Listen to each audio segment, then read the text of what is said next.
Welcome to TSAT. This is Eshwar Kumar. ఈ వీడియోలో మనం భారతదేశం సంబంధించి అదేవిధంగా వివిధ దేశాలకు సంబంధించినటువంటి స్పేస్ మిషన్ని, స్పేస్ క్రాఫ్ట్లని డిస్కస్ చేసుకోబోతున్నాం. Title of the video is spacecrafts and space missions. So let us discuss. So ముందుగా భారతదేశానికి చెందినటువంటి స్పేస్ సంబంధించి మైల్ స్టోన్స్ చూద్దాం. సో ఇస్రో కీ మైల్ స్టోన్స్గా చెప్తూ ఉంటాం. సో ఇక్కడ ఆగస్టు 15, 1969 సంవత్సరంలో ఇస్రో అనేటువంటిది, ఇండియన్ స్పేస్ రీసెర్చ్ ఆర్గనైజేషన్ అనేటువంటిది అఫీషియల్గా క్రియేట్ అవ్వడం జరిగింది. ఇక దాని తర్వాత మనం చూసుకున్నట్లయితే అక్టోబర్ 1, 1971లో శ్రీహరికోట, సో అంతకుముందు నెల్లూరు జిల్లాలో, గతంలో ఉన్న నెల్లూరు జిల్లాలో శ్రీహరికోట అనేటువంటి ఒక ప్లేస్లో సతీష్ ధావన్ స్పేస్ సెంటర్ని ఏర్పాటు చేశారు అక్టోబర్ 1, 1971. దాని తర్వాత ఏప్రిల్ 1975లో ఆర్యభట్ట అనేటువంటి ఒక శాటిలైట్ని మనం లాంచ్ చేసాం. ఇది భారతదేశానికి చెందినటువంటి మొట్టమొదటి శాటిలైట్ ఆర్యభట్ట. సో ఆర్యభట్ట గారి యొక్క పేరుతో ఆర్యభట్ట శాటిలైట్ని మొట్టమొదటిసారిగా భారతదేశము లాంచ్ చేయడం జరిగింది. దాని తర్వాత మైల్ స్టోన్ మనం చూసుకున్నట్లయితే జనవరి 1, 1977 satellite telecommunication experiments project that took TV to villages kicked of. So దాని తర్వాత జనవరి 1, 1977లో టెలికమ్యూనికేషన్స్కి సంబంధించినటువంటి శాటిలైట్ మనం లాంచ్ చేసుకున్నాం. తద్వారా ఏం జరిగింది అంటే ఈవెన్ గ్రామీణ ప్రాంతాలలో కూడా రేడియో సేవలతో పాటు టీవీ సేవలు లైక్ దూరదర్శన్, మనకు తెలుసు కదా, డిడి నేషనల్, గ్రామీణ ప్రాంతాలకి కూడా, మారుమూల ప్రాంతాలకి కూడా అందించగలిగినాము. ఇక దాని తర్వాత మైల్ స్టోన్ మనం చూసుకున్నట్లయితే జూన్ 7, 1979లో భాస్కర అనేటువంటి ఒక శాటిలైట్ని లాంచ్ చేశాం. ఆ శాటిలైట్ యొక్క ముఖ్య ఉద్దేశం ఏంటి అంటే అర్త్ అబ్జర్వేషన్ శాటిలైట్. సో భూమిని అబ్జర్వ్ చేసేటువంటి శాటిలైట్. సో భూమిపైన జరిగేటువంటి సంఘటనలను మనకు తెలియపరిచేటువంటి శాటిలైట్, భూమిపైన ఉన్నటువంటి అంశాలన్నీ కూడా మనకు తెలియజేసేటువంటి శాటిలైట్. దాని పేరు భాస్కర్ అనేటువంటి దాన్ని మనం లాంచ్ చేసుకున్నాం. ఇక దాని తర్వాత మనం చూసుకున్నట్లయితే ఆగస్టు 10, 1979 మొట్టమొదటి శాటిలైట్ లాంచ్ వెహికల్ని మనం రూపొందించుకోవటం జరిగింది. దాని తర్వాత చూసుకున్నట్లయితే జూన్ 1981లో ఇస్రో వాళ్ళ యొక్క మొట్టమొదటి కమ్యూనికేషన్ శాటిలైట్ని మనం లాంచ్ చేయడం జరిగింది. బట్ కాకపోతే ఇక్కడ మనము యుఎస్ఏకి వాళ్ళకి చెందినటువంటి ఎరీనా స్పేస్ రాకెట్ని యూజ్ చేసాం. ఇక దాని తర్వాత మార్చి 24, 1987లో ఏం చేసాము అంటే అడ్వాన్స్డ్ స్పేస్ లాంచింగ్ వెహికల్ని మనం లాంచ్ చేయడం జరిగింది. తర్వాత డెవలప్మెంట్ సెప్టెంబర్ 20, 1993లో పోలార్ శాటిలైట్ లాంచ్ వెహికల్, దాన్ని పిఎస్ఎల్వి అంటాం. సో పిఎస్ఎల్విని మనం లాంచ్ చేసుకున్నాం. ఇక దాని తర్వాత ఫర్దర్గా 2001లో ఏప్రిల్ 18న GSLV, geosynchronous launch vehicle అనేటువంటి దానితో GSAT-1 అనేటువంటి ఒక కమ్యూనికేషన్ శాటిలైట్ని మనం లాంచ్ చేసుకోవడం జరిగింది. ఇక దాని తర్వాత మళ్ళీ మైల్ స్టోన్ అక్టోబర్ 22, 2008లో చంద్రయాన్-1ని మనం లాంచ్ చేసుకున్నాం. ఇక దాని తర్వాత సెప్టెంబర్ 24, 2014లో మామ్ అంటాం. మామ్ అనేటువంటిది యాక్చువల్గా 2013లో లాంచ్ చేశారు. MOM is nothing but Mars orbital mission అండి. సో మామ్ అంటే Mars orbital mission. So MOM అంటాం. సో ఈ ప్రాజెక్ట్ని 2013లో మనం లాంచ్ చేస్తే ఫైనల్గా అంగారగ్రహం పైన, మార్స్ అంటే అంగారగ్రహం పైన, సో దానిపైన సెప్టెంబర్ 24, 2014లో లాంచ్ అయింది. ఇది ఒక మైల్ స్టోన్. ఇక దాని తర్వాత జూలై 15, 2019లో చంద్రయాన్-2ని లాంచ్ చేసుకున్నాం. ఇక దాని తర్వాత ఫర్దర్గా మనం చూస్తున్నాం 2023లో చంద్రయాన్-3ని మనం లాంచ్ చేసుకున్నాం. 2023లో చంద్రయాన్-3ని మనం లాంచ్ చేసుకోవడం జరిగింది. సో ఈ ప్రధానంగా భారతదేశానికి చెందినటువంటి, ఇస్రోకి చెందినటువంటి మైల్ స్టోన్స్గా మనం చెప్పుకోవచ్చు. ఫర్దర్గా చూద్దాం మరి ఇండియాకి సంబంధించిన స్పేస్ మిషన్స్ ఏవైతే వార్తలు నిలిచి ఉన్నాయో, ఏవైతే భారతదేశం ప్రతిష్టాత్మకంగా తీసుకొని లాంచ్ చేసి ఉన్నాయో అవన్నీ కూడా కొన్ని మనం చూద్దాము అండి. సో ముందుగా మూన్కి సంబంధించి, చంద్రుడికి సంబంధించి, చంద్రుడి పైన ఎక్స్ప్లోరేషన్ చేయడానికి మనము ఇస్రో, అంటే మనం in the sense ISRO, so Chandrayaan, చంద్రయాన్-1, 2, 3 లాంచ్ చేశారు. ఆల్రెడీ 1, 2, 3 లాంచ్ చేశారు. సో దీన్ని 1ని 2008లో లాంచ్ చేశారు, 2ని 2019లో లాంచ్ చేశారు, 3ని 2023లో లాంచ్ చేశారు. సో డేట్ కూడా మనకి చంద్రయాన్ 3 ఏదైతే ఉందో లాంచ్ అంటే లైక్ మూన్ పైన ఉన్న సౌత్ పోల్ పైన ల్యాండ్ అయింది. సో 23 ఆగస్టు 2023లో లాంచ్ అయింది. సో దాని తర్వాత అప్కమింగ్ మిషన్ చూసుకున్నట్లయితే చంద్రయాన్ 4. సో ఫ్యూచర్ ప్రాజెక్ట్ ఇది, చంద్రుడికి సంబంధించి ఇస్రో వాళ్ళు చేసేటువంటి పరిశోధనలు. చంద్రయాన్ 4. సో ఇక్కడ ఏం చేయబోతున్నారు అంటే చంద్రుడిపై ఉన్నటువంటి మట్టి ఏదైతే ఉంటుందో సో దానిని తిరిగి భూమికి తీసుకురావాలనుకుంటా ఉన్నారు చంద్రయాన్ 4 ద్వారా. సో చంద్రుడిపై ఉండేటువంటి ఆ మెటీరియల్, ఆ మట్టి రాక్ ఏదైతే ఉందో దాన్ని భూమిపైకి తీసుకొచ్చి దాన్ని అనాలిసిస్ చేస్తారు చంద్రయాన్ 4 ద్వారా. ఇక దాని తర్వాత సన్నకు సంబంధించినటువంటి, సూర్యుడికి సంబంధించినటువంటి ప్రాజెక్ట్స్ మనం లాంచ్ చేసుకున్నది సక్సెస్ అయింది ఆదిత్య L1 అంటారండి. సో ఆదిత్య L1 అనేటువంటిది దేనికి సంబంధించింది అంటే సూర్యుడి పైన ఎటువంటి క్రియలు జరుగుతూ ఉన్నాయి, సూర్యుడి పైన హైడ్రోజన్ రియాక్షన్స్ ఎట్లా జరుగుతూ ఉన్నాయి, న్యూక్లియర్ రియాక్షన్స్ అనేటువంటివి ఎట్లా జరుగుతూ ఉన్నాయి, దానితో పాటు సూర్యుడికి కొన్ని లేయర్స్ ఉంటాయి.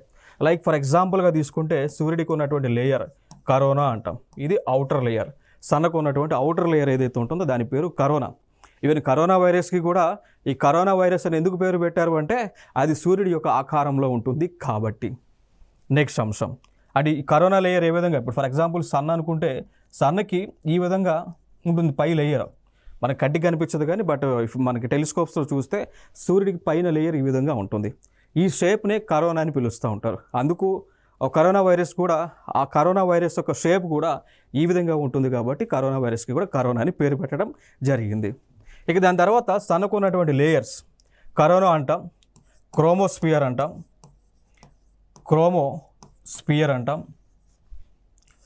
ఫోటోస్పియర్ అని పిలుస్తూ ఉంటాం. క్రోమోస్పియర్ అండ్ ఫోటోస్పియర్ అని పిలుస్తూ ఉంటామండి.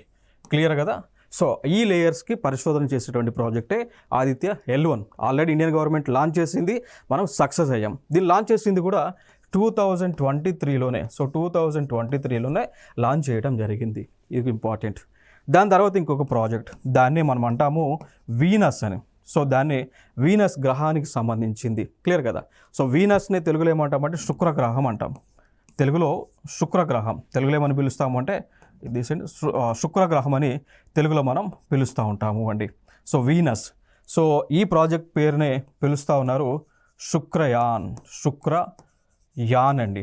ఓకేనా? సో ఈ యొక్క శుక్రగ్రహం పైన, వీనస్ పైన పరిశోధనలు చేసేటువంటి ప్రాజెక్టే శుక్రయాన్ అనేటువంటి ప్రాజెక్ట్. యాక్చువల్గా దీన్ని 2024లో లాంచ్ చేయాలి అని అనుకున్నారు, బట్ కొంత టెక్నికల్ ఇష్యూస్ రావడం వలన దీన్ని పోస్ట్పోన్ చేశారు 2026కి చేద్దామని. అది కుదిరితే 2025లో చేస్తారు, లేదంటే 2026లో ఈ శుక్రయాన్ ప్రాజెక్ట్ని లాంచ్ చేస్తారు. దాని తర్వాత ఇంకొక ప్రాజెక్ట్స్ మనం చూసుకున్నట్లయితే మామ్ అంటాం. Mission orbital Mars orbital mission అండి, MOM అంటాం. సో ఇది దేనికి సంబంధించింది? మార్స్ అంటే అంగారక గ్రహానికి చెందినది. సో అంగారక గ్రహం పైన పరిశోధనలు చేసేటువంటి ప్రాజెక్టే MOM. ఓకేనా? సో దీనిని ఆల్రెడీ దీనిలో 1 ఉంటుంది. 1 మనము 2013లో లాంచ్ చేయగా 2014లో అంగారక గ్రహం పైన ల్యాండ్ అయింది, సక్సెస్ అయ్యాం. క్లియర్ కదా? సో నెక్స్ట్ మార్స్ని చేయబోతూ ఉన్నారు, మళ్ళీ మామ్ 2ని చేయబోతూ ఉన్నారు, ఫ్యూచర్లో చేయబోతూ ఉన్నారు. మోస్ట్ ప్రాబబ్లీ గవర్నమెంట్ 2028కి అనుకుంటా ఉన్నారు. ఓకేనా? 2028కి అనుకుంటా ఉన్నారు. ఇది ఒక అంశం. ఇంక దాని తర్వాత ఇది కాకుండా, మామ్ కాకుండా, శుక్రయాన్ కాకుండా, ఆదిత్య కాకుండా ఇంకొక భారీ ఎత్తులో ప్రభుత్వం చేయబోతూ ఉంది. దానినే భారతీయ అంతరిక్ష సెంటర్ అంటాం, భారతీయ అంతరిక్ష కేంద్రం అని కూడా పిలుస్తూ ఉంటాం, లేదా ఇండియన్ స్పేస్ సెంటర్ అని కూడా పిలుస్తూ ఉంటాం. సో భారత ప్రభుత్వం ప్రతిష్టాత్మకంగా తీసుకొని లాంచ్ చేయబోతూ ఉన్నారు. ఓకేనా? సో భారత్ స్పేస్ సెంటర్ ఇదేంటో తెలుసా? ఇప్పుడు United states of America, Russia గతంలో కలిసి ఇంటర్నేషనల్ స్పేస్ స్టేషన్ అనేటువంటిది ఏదైతే ఏర్పాటు చేశారో ఆ విధంగా భారతదేశానికి చెందినటువంటి భారతీయ అంతరిక్ష కేంద్రాన్ని లేదా భారతీయ స్పేస్ సెంటర్ని ఏర్పాటు చేయబోతూ ఉన్నారు. ఎప్పటికండి? 2040కి. యాక్చువల్గా ఇది 36కి చేద్దామని అనుకున్నారు కానీ బట్ ఫీజిబిలిటీ అయ్యేటువంటి సిచ్యువేషన్ లేనందున 2040 కల్లా భారతదేశానికి చెందినటువంటి లైక్ ఇంటర్నేషనల్ స్పేస్ సెంటర్ లాగా భారతీయ అంతరిక్ష కేంద్రాన్ని ఏర్పాటు చేసేటువంటి ఆలోచనలో ఉన్నారు. సో దీనికి సంబంధించి కొన్ని ఇన్ఫర్మేషన్ మీకు చూపిస్తాను. ఇది ఇంటర్నేషనల్ స్పేస్ స్టేషన్. సో ఇది కొన్ని దేశాలు అనగా ఇప్పుడు ఇది 2 దేశాలు కలిపి చేసినాయండి. ఇప్పుడు మీకు ఇమేజెస్ నేను చూపిస్తా. ఇక్కడ ఇమేజెస్ని మీకు నేను చూపించడం జరుగుతుంది. ఈ పార్ట్ ఇక్కడ ఉన్నటువంటి పార్ట్ అంతా కూడా ఇది రష్యన్ ఆర్బిటల్ సెగ్మెంట్, రష్యా దేశం వాళ్ళు తయారు చేశారు. అంతరిక్షం ఇది ఎక్కడ ఉంటుందో తెలుసా? భూమి నుంచి 400 కిలోమీటర్ల ఎత్తులో ఆకాశంలో ఉంటుంది. సో ఇది భూమి చుట్టూ కూడా ప్రదక్షిణ చేస్తూ ఉంటుంది. క్లియర్ ఇక్కడ వరకు. ఇటుపక్క పార్ట్ ఏమో యునైటెడ్ స్టేట్స్ ఆఫ్ అమెరికా వాళ్ళు తయారు చేసి వాళ్ళు పంపిస్తే దాని తర్వాత ఫైనల్గా ఈ పార్ట్ని జాయిన్ చేశారు. సో ఇప్పుడు ఈ పార్ట్ ఈ విధంగా ఉంది. క్లియర్ కదా? సో ఈ పార్ట్ వీళ్ళేమో రష్యా వాళ్ళు తయారు చేశారు, ఈ పార్ట్ని యూఎస్ వాళ్ళు తయారు చేశారు. ఇప్పుడు 2 కూడా జాయిన్ చేశారు. ఇది భూమి పైన 400 కిలోమీటర్ల ఎత్తులో భూమి చుట్టూ కూడా ప్రదక్షిణ చేస్తూ ఉంది. దీనివల్ల కలిగేటువంటి ఉపయోగాలు ఏంటి అంటే వ్యామోగములు ఎవరైతే ఉన్నారో వారు ఈ ప్లేస్కి వెళ్ళి దీనిలో ఉండి పరిశోధనలు చేస్తూ ఉంటారు. భూమిపైన విశ్వానికి సంబంధించి, గ్రహాలకు సంబంధించి, నక్షత్రాలకు సంబంధించి, బ్లాక్ హోల్స్కి సంబంధించి దీనిలో ఉండి పరిశోధన చేస్తూ ఉంటారు. ఇప్పుడు ఫర్ ఎగ్జాంపుల్గా మనం చూసుకున్నట్లయితే రీసెంట్గా సునీత విలియమ్స్, సో భారత సంతతికి చెందినటువంటి అమెరికా దేశంలో ఉంటూ అమెరికా దేశం తరపున సునీత విలియమ్స్ అనేటువంటి ఒక వ్యామోగామి దీనిలోకి వెళ్ళడం జరిగింది. సో దీనిలోకి వెళ్ళి ఇప్పుడు స్టిల్ ఇప్పటికీ కూడా దీనిలో పరిశోధనలు అనేటువంటివి చేస్తూ ఉన్నారు అండి. ఓకేనా? సో చాలామంది కూడా దీనిలోకి వెళ్ళి దీంట్లో సెటిల్ దాదాపు సంవత్సర కాలం, 2 సంవత్సరాలు, 3 సంవత్సరాలు కంప్లీట్గా దీని లోపలే ఉంటారు. సో ఉండి వీరు పరిశోధనలు చేస్తూ ఉండి ఆ రిపోర్ట్స్ అనేటువంటివి కిందకి ఏదైతే మనకి స్పేస్ సెంటర్స్ ఉంటాయో అక్కడికి ఇన్ఫర్మేషన్ని ఇస్తూ ఉంటారు. చూడవచ్చు ఇంకా. సో ఈ నమూనాని భారతదేశం చేయబోతూ ఉంది. దీనిని అంటాము భారతీయ అంతరిక్ష స్టేషన్, BIS లేదా భారతీయ స్పేస్ స్టేషన్గా అంటాం. సో దీనిని 2040 కల్లా భూమి నుంచి 400 కిలోమీటర్ల ఎత్తులోకి తీసుకెళ్ళి అంటే అక్కడ ప్రాజెక్ట్ చేయబోతూ ఉన్నారు.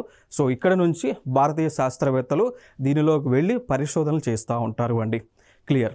సో ఇంకొక అంశం, మరి ఇప్పటి వరకు ఇంటర్నేషనల్ స్పేస్ సెంటర్ కాకుండా ఇంకేమైనా దేశానికి సంబంధించిన స్పేస్ సెంటర్స్ ఉన్నాయా అంటే ఉన్నాయండి. సో ఒకటి ఇంటర్నేషనల్ స్పేస్ సెంటర్, దీనిలో భాగస్వామిగా ఉన్నటువంటి దేశాలు 2, ఒకటి Russia, 2 United states of America. ఇది కాకుండా చైనా వాళ్ళకు కూడా తయాంగ్ గాంగ్ అనేటువంటి ఒక స్పేస్ సెంటర్ వాళ్ళు కూడా ఏర్పాటు చేసుకున్నారు. తయాంగ్ గాంగ్ అనేటువంటి ఒక స్పేస్ సెంటర్ని ఎవరు ఏర్పాటు చేసుకున్నారండి? చైనా దేశం వాళ్ళు ఏర్పాటు చేసుకోవడం జరిగింది. క్లియర్ కదా? సో ఆల్రెడీ ఇప్పుడు అంటే ఈరోజు నేటికి ఆకాశంలో అంటే 3 దేశాలకు చెందినటువంటి స్పేస్ సెంటర్స్ ఉన్నాయి ఆల్రెడీ. ఒకటి రష్యా, US కలిపి తయారు చేసినటువంటి ఇంటర్నేషనల్ స్పేస్ స్టేషన్, దానితో పాటు చైనాకి చెందినటువంటి త్యాంగాంగ్ అనేటువంటి స్పేస్ స్టేషన్ ఇప్పుడు కక్షలో తిరుగుతూ ఉన్నాయి. సో ఫ్యూచర్లో ఇండియా కూడా చేయబోతూ ఉంది. ఇది ఇక్కడ ఇంపార్టెంట్ అంశం. ఇక దాని తర్వాత ఇటీవల కరెంట్ అఫైర్స్లో ఉన్నటువంటి అంశాలు చూసుకున్నట్లయితే చంద్రయాన్ 3 స్పేస్ క్రాఫ్ట్. సో దీనిని ఇండియన్ గవర్నమెంట్, ఇస్రో వాళ్ళు తయారు చేయడం జరిగింది. సో దీని యొక్క పర్పస్ ఏంటి అంటే చంద్రుడికి ఏదైతే దక్షిణ ధ్రువం ఉంటుందో ఆ దక్షిణ ధ్రువం పైన ల్యాండ్ అవ్వటము. సో ల్యాండ్ అయ్యి ఆ దక్షిణ ధ్రువం పైన వాటర్ ఉందా, నీరు ఉందా లేదని తెలుసుకునేటువంటి ప్రాజెక్టే చంద్రయాన్ 3. సో దీనిలో భాగంగా ప్రజ్ఞాన్ అనేటువంటి రోవర్ను ఉపయోగించారు, విక్రమ్ అనేటువంటి ల్యాండర్ని ఉపయోగించడం జరిగింది. సో గతంలో ప్రభుత్వము ఇస్రో చంద్రయాన్ మిషన్స్ ఆల్రెడీ చేశారు, సక్సెస్ అయ్యారు. లైక్ 2008లో కానీ 2019లో కానీ ఈ చంద్రయాన్ మిషన్స్ చేసి సక్సెస్ అయ్యారు. ఈవెన్ 2023లో చేసినటువంటి మిషన్ కూడా గ్రాండ్ సక్సెస్ అవటం జరిగింది. ఇంకొక ప్రాజెక్ట్ మనం చూసుకున్నట్లయితే నావిక్. ఇది కూడా భారతదేశానికి చెందినటువంటి ప్రాజెక్ట్, నావిక్ అంటాం. సో నావిక్ యొక్క ఫుల్ ఫామ్ మనం చూస్తే నావిగేషన్ విత్ ఇండియన్ కాన్స్టలేషన్గా పిలుస్తాము అండి. ఇంకొక అంశం, అసలు ఈ నావిక లేదా నావిగేషన్ విత్ ఇండియన్ కాన్స్టలేషన్ అంటే ఏంటి అంటే ఎగ్జాంపుల్ చెప్తా. ఇప్పుడు మనం ఒక ప్లేస్ నుంచి ఇంకొక ప్లేస్కి వెళ్ళాలనుకోండి, తెలియని ప్లేస్కి ఏం చేస్తాం, వెంటనే ఫోన్ ఓపెన్ చేసి గూగుల్ మ్యాప్స్ని యూజ్ చేస్తాము అండి. సో ఆ గూగుల్ మ్యాప్స్లో ఉన్నటువంటి టెక్నాలజీ దాన్ని ఏమంటామంటే జీపీఎస్ అంటాం. జీపీఎస్ గ్లోబల్ పొజిషనింగ్ సిస్టమ్ అంటాం. గ్లోబల్ పొజిషనింగ్ సిస్టమ్ అంటాం. సో జీపీఎస్ ద్వారా మన ఫోన్లో ఉన్న గూగుల్ మ్యాప్స్ అన్నీ కూడా రన్ అవుతూ ఉంది. ఇది ఏ దేశానికి చెందిందో తెలుసా? యునైటెడ్ స్టేట్స్ ఆఫ్ అమెరికాకు చెందినటువంటిది అండి.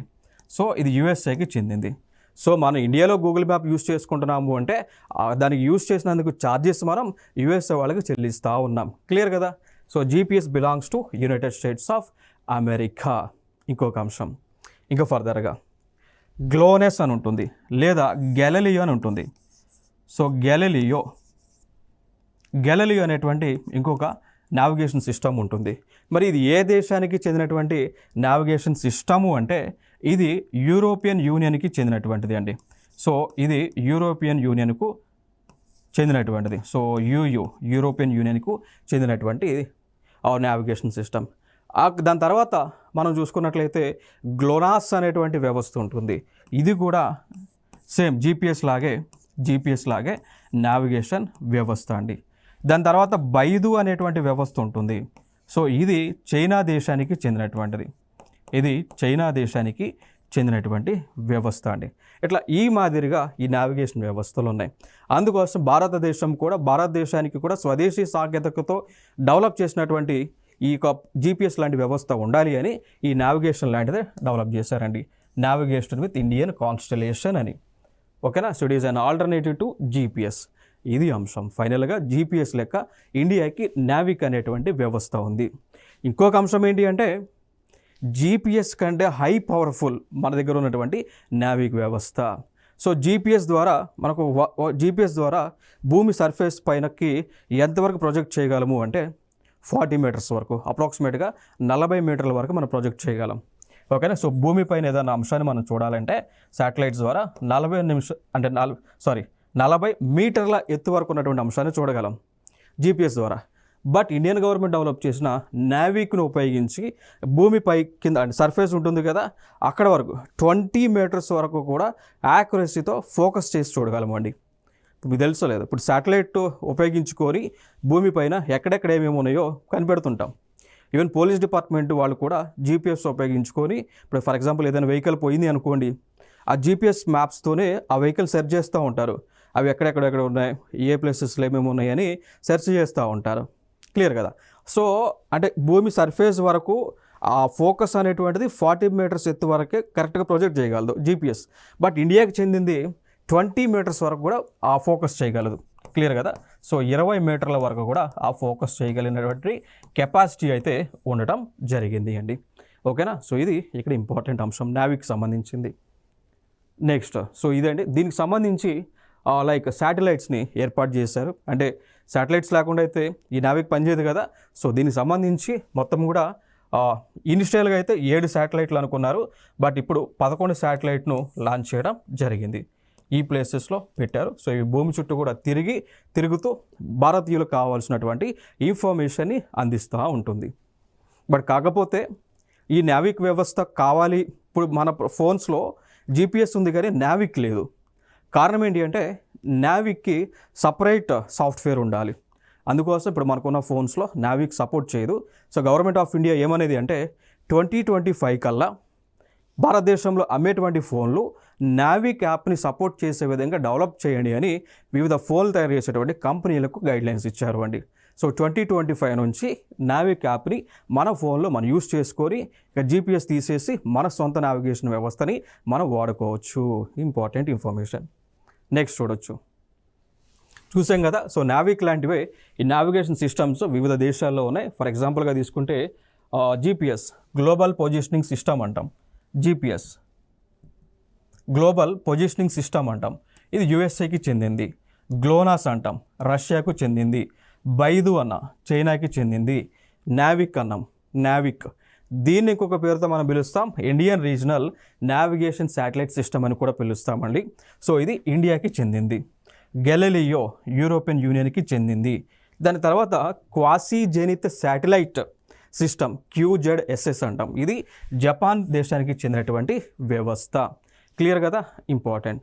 ఇక దాని తర్వాత మనం చూసుకున్నట్లయితే ఈ నావిగేషన్ వ్యవస్థలు ఏవైతే ఉన్నాయో దీనిని ఆపరేట్ చేస్తున్నటువంటి సంస్థలు చూసుకుంటే ఈ GPS-ను ఆపరేట్ చేస్తున్నది USA కంట్రీ. ఆపరేట్ చేస్తున్నటువంటి ఆపరేటర్ వచ్చి air force space command AFSPC అంటాం. గ్లోనస్ని ఆపరేట్ చేస్తుంది రష్యన్ ఏరోస్పేస్ డిఫెన్స్ ఫోర్సెస్ అండి. బైడు నావిగేషన్ సిస్టమ్ని ఆపరేట్ చేస్తుంది China national space administration CNSA అంటాం. ఇండియాకి సంబంధించిన నావిక్ని లేకపోతే IRNSSని ఆపరేట్ చేస్తుంది ఇస్రో వాళ్ళు. గెలీలియోని ఆపరేట్ చేస్తుంది యూరోపియన్ స్పేస్ ఏజెన్సీ అంటాం, ESC అంటాం, లేదా గెలీలియో స్పేస్ ఏజెన్సీ అని కూడా అంటాం. జెనిత్ని ఆపరేట్ చేస్తుంది JAXA, Japan aerospace exploration agency. ఈ అంశాలన్నీ కూడా వెరీ ఇంపార్టెంట్. కారణం ఏంటి అంటే చూద్దాం. ఇక్కడ చూడండి, ఇటీవల అడిగినటువంటి క్వశ్చన్, ఇదే క్వశ్చన్ని UPSCలో ప్రిలిమ్స్లో అడిగారు గతంలో. అంటే లైక్ 2022లో జరిగినటువంటి UPSC ప్రిలిమ్స్లో అడిగినటువంటి క్వశ్చన్. చూడండి మిత్రమా, which one of the following countries has its own satellite navigation system? ఈ క్రింది దేశాలలో ఏ దేశంలో తన స్వంత శాటిలైట్ నావిగేషన్ వ్యవస్థను కలిగి ఉంది అని UPSC ప్రిలిమ్స్ మేబీ 2022 ఆర్ 2023లో అడిగినటువంటి క్వశ్చన్. ఆప్షన్ చూడండి, ఇక్కడ Australia, Canada, Israel and 4 Japan ఉంది. మరి ఆన్సర్ ఏమై ఉండొచ్చు? ఇప్పుడు మనం డిస్కస్ చేసాం ప్రీవియస్ స్లైడ్స్లో. చూడండి ఆన్సర్ ఏమై ఉండొచ్చు. ప్రీవియస్ స్లైడ్ మనం డిస్కస్ చేసామా, ఆ దేశంలో ఏ దేశాలు ఉన్నాయి? జపాన్ ఉంది, USA ఉంది, చైనా ఉంది, రష్యా ఉంది, యూరోపియన్ యూనియన్ ఉంది, ఇండియా కూడా ఉంది. 6 దేశాలు ఉన్నాయి. ఆ దేశాల్లో మరి ఏ దేశం ఉంది ఇక్కడ? Exactly Japan is the answer. చూడవచ్చు మీరు. అంటే ఈ విధంగా క్వశ్చన్స్ అడుగుతూ ఉన్నారు. ఎందుకంటే నేను ఈ క్వశ్చన్ ఎందుకు ప్రొజెక్ట్ చేశాను అంటే ఇక్కడ మీకు అర్థం అవడానికి ఎటువంటి క్వశ్చన్స్ వస్తూ ఉన్నాయని. Important area. నెక్స్ట్ చూద్దాం. ఆదిత్య L1 స్పేస్ క్రాఫ్ట్ అంటాం. ఇది ఇండియాకి చెందింది. ఇస్రో వారు దీన్ని లాంచ్ చేయడం జరిగింది. ఆదిత్య L1 యొక్క ముఖ్య ఉద్దేశం ఏంటి అంటే సన్ని సూర్యుడి పైన పరిశోధనలు చేయటానికి. ఓకేనా? సూర్యుడు భూమి పైన ఏ విధంగా ప్రభావం చూపుతూ ఉన్నాడు, సూర్యులో ఎటువంటి రియాక్షన్స్ జరుగుతూ ఉన్నాయి, న్యూక్లియర్ రియాక్షన్స్ అనేటువంటివి ఎట్లా జరుగుతూ ఉన్నాయి, సూర్యుడు ఏ విధంగా ఏర్పాటయ్యాడు, సూర్యుడి యొక్క ఆరిజిన్ ఏంటి అనేటువంటి అంశాలన్నీ కూడా తెలుసుకోవడానికే మనము ఆదిత్య L1 అనేటువంటి ప్రాజెక్ట్ మనం లాంచ్ చేయడం జరిగింది. ఇంకొక అంశం ఏంటి అంటే ఇక్కడ ఆదిత్య L1 అన్నారు. L1 అంటే ఏంటి అంటే it is nothing but Lagrange point అంటాం. ఇప్పుడు ఫర్ ఎగ్జాంపుల్కి చెప్పాలి అంటే మనం ఏదైనా ఒక బాడీ తీసుకున్నాము అనుకోండి, లేదా ఒక సూర్యుడు తీసుకోండి, సూర్యుడు గారు లేదా భూమి లేదా రకరకాల గ్రహాలు తీసుకోండి. ఏ సెలిస్టియల్ బాడీకైనా ఏ ప్లానెట్కైనా తన సొంతగా గురుత్వాకర్షణ శక్తి ఉంటుంది. దానికి గ్రావిటేషనల్ ఫోర్స్ అంటాం. ఓకేనా? ఇప్పుడు ఫర్ ఎగ్జాంపుల్ ఈ పెన్ను నేను కింద పడేస్తే కిందకే పోదు, ఎందుకంటే భూమికి గ్రావిటేషనల్ ఫోర్స్ ఉంటుంది కాబట్టి. బట్ ఒక పాయింట్లో ఈ భూమికి కొంత దూరంలో ఒక పాయింట్లో గ్రావిటేషనల్ ఫోర్స్ అనేటువంటిది 0 అయింది, లేదా నలిఫై అవుతుంది, లేదా ఈక్వల్ అవుతుంది. అర్థమైంది? ఇప్పుడు ఫర్ ఎగ్జాంపుల్ ఇది భూమి లేదా సూర్యుడు అనుకోండి. ఈ ప్లేసెస్లో భూమికి ఇంత దూరంలో 3 పాయింట్స్లో ఫర్ ఎగ్జాంపుల్ అర్త్ తీసుకుంటే 400 కిలోమీటర్ల ఎత్తులో లాంగ్రేంజెస్ పాయింట్స్ ఉంటాయి. సూర్యుడికి కొంత డిస్టెన్స్లో పాయింట్స్ ఉంటాయి. ఓకేనా? ఈ పాయింట్లో మనం ఏం పెట్టినా కానీ అది ఏం అవుతుంది అంటే భూమి చుట్టూ తిరుగుతూ ఉంటాయి. ఇప్పుడు శాటిలైట్స్ అనేటువంటివి ఎందుకు 400 కిలోమీటర్స్ ఎత్తులు పెట్టడంలోనే భూమి చుట్టూ తిరుగుతున్నాయంటే it is Lagrange point for earth అనమాట. అందుకోసం సూర్యుడికి కూడా పాయింట్స్ ఉన్నాయి, L1 అని, L2 అని, L3 అని. మనం ఏం చేసామంటే ఆదిత్య అనేటువంటి స్పేస్ క్రాఫ్ట్ సంబంధించిన ఏదైతే వ్యవస్థ ఉందో దాన్ని తీసుకొచ్చి ఈ L1లో ప్రాజెక్ట్ చేసామన్నట్టు. అందుకోసం ఇది సూర్యుడి చుట్టూ కూడా తిరుగుతూ ఉంది. భవిష్యత్తులో L2 పాయింట్లో శాటిలైట్ని పెడతాం, ఇంకా భవిష్యత్తులో L3 పాయింట్లో లాంగ్రేంజ్ పాయింట్ 3లో శాటిలైట్ని పెడతాం అన్నట్టు. అట్లా ఈ L1 అనేటువంటిది మనకు రావడం జరిగింది. తర్వాత చూద్దాం ఇంకొక లాంచ్, ఎక్స్పోసాట్ అని అంటాం. ఎక్స్పోసాట్ ఎక్స్రే పొలారీమీటర్ శాటిలైట్ అండి. ఎక్స్రే పొలారిమీటర్ శాటిలైట్ ఇండియా తయారు చేసింది. పర్పస్ ఏంటి అంటే అంతరిక్షంలో బ్లాక్ హోల్స్ అంటాం, కృష్ణ బిలాల్ అంటాం, బ్లాక్ హోల్స్. దాని తర్వాత న్యూట్రన్ స్టార్స్ ఉంటాయి, మ్యాగ్నెటార్స్ ఉంటాయి, కాస్మిక్ సోర్సెస్ ఉంటాయి. ఓకేనా? సో ఇవి ఏ విధంగా ఆవిర్భవించింది, కాస్మిక్ ఎనర్జీ అనేటువంటిది ఆకాశంలో ఏ విధంగా జనరేట్ అయింది, ఏ విధంగా డిఫ్యూజ్ అవుతూ ఉన్నాయి, ఏ విధంగా పాజిటివ్ నెగిటివ్స్గా బైఫర్కేట్ అవుతూ ఉన్నాయి, పాజిటివ్ నెగిటివ్ అయాన్స్గా పోలరైజేషన్ జరుగుతుంది అనేటువంటి అంశాన్ని తెలుసుకోవడానికే ఎక్స్పోసాట్ అనేటువంటి దాన్ని లాంచ్ చేయడం జరుగుతూ ఉంది. ఓకేనా? సో దీనికి రాకెట్ యూజ్ చేసింది PSLV, polar synchronous launch vehicle అనేటువంటి రాకెట్ని యూజ్ చేశారు. దాని యొక్క కోడ్ C58 అనేటువంటిది ఇంపార్టెంట్. సో నెక్స్ట్ ప్రాజెక్ట్ చూస్తే మామ్ అంటాం, మార్స్ ఆర్బిటల్ మిషన్ అని పిలుస్తూ ఉంటాం. దానినే ఇంకొక పేరుతో మనం పిలుస్తున్నాము, మంగళయాన్ అనేటువంటి ఒక పేరుతో పిలుస్తూ ఉన్నామండి. దాన్ని మనం ఏమంటున్నామంటే మంగళయాన్ అనేటువంటి పేరుతో పిలుస్తూ ఉన్నాం. సో మంగళయాన్ అనేటువంటి ప్రాజెక్ట్ దేనికి సంబంధించింది అంటే అంగారక గ్రహం పైన పరిశోధనలు చేసేటువంటి ప్రాజెక్ట్ అండి. సో ఆల్రెడీ 2013లో లాంచ్ చేశాము. 2014లో అంగారక గ్రహం పైకి ఈ యొక్క స్పేస్ షిప్ అయితే ఏదైతే ఉందో, ఈ డివైస్ ఏదైతే ఉందో అది అక్కడికి పోవడం జరిగింది. స్టిల్ ఇప్పటికీ కూడా వర్కింగ్ చేస్తూ ఉంది. ఇప్పటికీ కూడా అంగారక గ్రహానికి సంబంధించినటువంటి ఇన్ఫర్మేషన్ అంతా కూడా కంప్లీట్గా ఇండియాకి ఇస్తూ ఉంది. క్లియర్ కదా? ఇక భవిష్యత్తులో మార్స్ ఆర్బిటల్ మిషన్ 2ని మనం లాంచ్ చేయబోతా ఉన్నాం. నెక్స్ట్ అంశం చూడవచ్చు, లూనా 25 స్పేస్ క్రాఫ్ట్. ఇది ఏ దేశానికి చెందింది అన్నప్పుడు రష్యా దేశానికి చెందింది అండి. దాని యొక్క పర్పస్ ఏంటి అంటే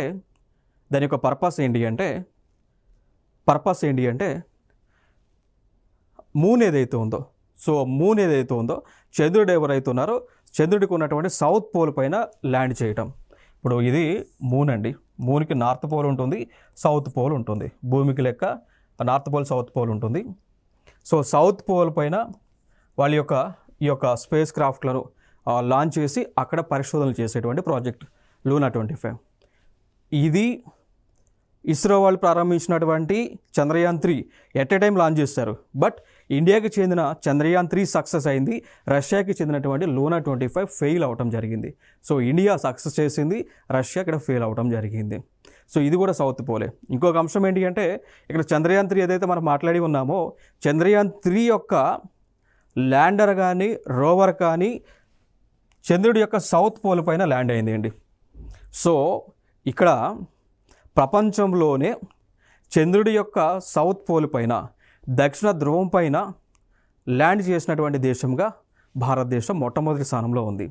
సో ఇప్పటి వరకు లైక్ చైనా కానీ రష్యా, అంతకుముందు రష్యా కూడా, చైనా కానీ జపాన్ కానీ యుఎస్ఏ కానీ తమ యొక్క శాటిలైట్లను చంద్రుడి యొక్క నార్త్ పోల్లో ల్యాండ్ చేసినాయి. బట్ ఏ దేశము కూడా చేయలేదు. ఫస్ట్ టైం కేవలం మన భారతదేశం మాత్రమే చేయడం జరిగింది సౌత్ పోల్ పైన. ఓకేనా? సో దాని తర్వాత రష్యా ట్రై చేసింది కానీ రష్యా ఫెయిల్ అయింది. నెక్స్ట్ అంశం MS-23 సోయజ్ స్పేస్ క్రాఫ్ట్. దీనిని రష్యా వాళ్ళు తయారు చేశారు. సో దీని యొక్క ముఖ్య ఉద్దేశం ఏంటి అంటే నేను స్టార్టింగ్లో మీకు చెప్పాను, ఇంటర్నేషనల్ స్పేస్ స్టేషన్ అనేటువంటిది రష్యా యుఎస్ఏ వాళ్ళు కలిసి, దాంతోపాటు ఇంకో కొన్ని మెంబర్స్ కూడా దాని తర్వాత పార్ట్నర్స్ అయి ఉన్నాయి. సో ఇవన్నీ కూడా కలిసి డెవలప్ చేసామన్నమా. సో అక్కడికి మనుషులను తీసుకెళ్లేటువంటి స్పేస్ క్రాఫ్టే సోయజ్ అనేటువంటి స్పేస్ క్రాఫ్ట్ అండి. MS-23 సోయజ్ స్పేస్ క్రాఫ్ట్ ఏ దేశం డెవలప్ చేసింది? రష్యా దేశం డెవలప్ చేయటం జరిగింది. నెక్స్ట్ అంశం చూసుకున్నట్లయితే మవీన్ అనేటువంటి స్పేస్ క్రాఫ్ట్ అండి. సో దీని యొక్క ముఖ్య ఉద్దేశం ఏంటి అంటే యుఎస్ వాళ్ళు డెవలప్ చేశారు. దీని యొక్క ముఖ్య ఉద్దేశం ఏంటి అంటే మార్స్ పైన, అంగారక గ్రహం పైన పరిశోధనలు చేసేటువంటి ప్రాజెక్ట్ ఇది. నెక్స్ట్ ఇంకొక అంశం చూస్తే జ్యూస్ స్పేస్ క్రాఫ్ట్. ఇదొక previous year question. It is a previous year question, very important. ఏమని అడిగారంటే క్వశ్చన్ ఏమని అడిగారు అంటే జ్యూస్ స్పేస్ క్రాఫ్ట్ ఎందుకు లాంచ్ చేశారు అని అడిగారు. సో దీనికోసం జూపిటర్ పైన పరిశోధనలు చేయడానికి లాంచ్ చేశారు. చూడండి ఇక్కడ. సో దీన్ని యూరోపియన్ యూనియన్ వాళ్ళు లాంచ్ చేశారు. మెయిన్ రీజన్ ఏంటంటే explore the moons of Jupiter. అర్థమైందా? సో జూపిటర్కి ఏదైతే చంద్రుడి లాంటి ఉపగ్రహాలు ఏవైతే ఉన్నాయో వాటిపైన పరిశోధనలు చేయడానికి ఈ జూస్ మిషన్ని యూరోపియన్ స్పేస్ ఏజెన్సీ వాళ్ళు, యూరోపియన్ యూనియన్ వాళ్ళు లాంచ్ చేయడం జరిగింది. క్లియర్ కదా? నెక్స్ట్ జూస్ యొక్క ఫుల్ ఫామ్ మనం చూసాము అనుకోండి, ఏమంటాము? Jupiter icy moons explorer. So జూస్లో ఫుల్ ఫామ్ ఏంటి అంటే జూపిటర్ ఐసీ మూన్స్ ఎక్స్ప్లోరర్. వీళ్ళే ఫైనల్గా ఈ ప్రాజెక్ట్ ఏదైతే ఉందో లాంచ్ చేసిన తర్వాత వీళ్ళు చెప్పిన ఇన్ఫర్మేషన్ ఏంటి అంటే ప్రపంచంలోనే ఉన్నటువంటి 8 గ్రహాలలోనే ఎక్కువ ఉపగ్రహాలు కలిగినటువంటి గ్రహముగా జూపిటర్ ఉంది. గతంలో మనం అనుకునేవాళ్ళం సాటర్న్కి, శని గ్రహానికి ఎక్కువ ఉపగ్రహాలు ఉన్నాయని అనుకునేవాళ్ళం. బట్ ఈ ప్రాజెక్ట్ అయిన తర్వాత మనకు తెలిసినటువంటి అంశం ఏంటి అంటే జూపిటర్కు ఎక్కువ ఉపగ్రహాలు ఉన్నాయి, ఎక్కువ న్యాచురల్ శాటిలైట్స్ ఉన్నాయని ఇన్ఫర్మేషన్ మనకు తెలియవచ్చింది. ఇంకొక అంశం, ఇప్పుడు అర్త్ కూడా, భూమికి కూడా ఒక ఉపగ్రహం ఉంటుంది, న్యాచురల్ శాటిలైట్ అంటాం. ఏంటది? గదే కదా moon. So moon is earth's natural satellite. ఓకేనా? సో అవి స్పేస్కి సంబంధించినటువంటి అంశాలు.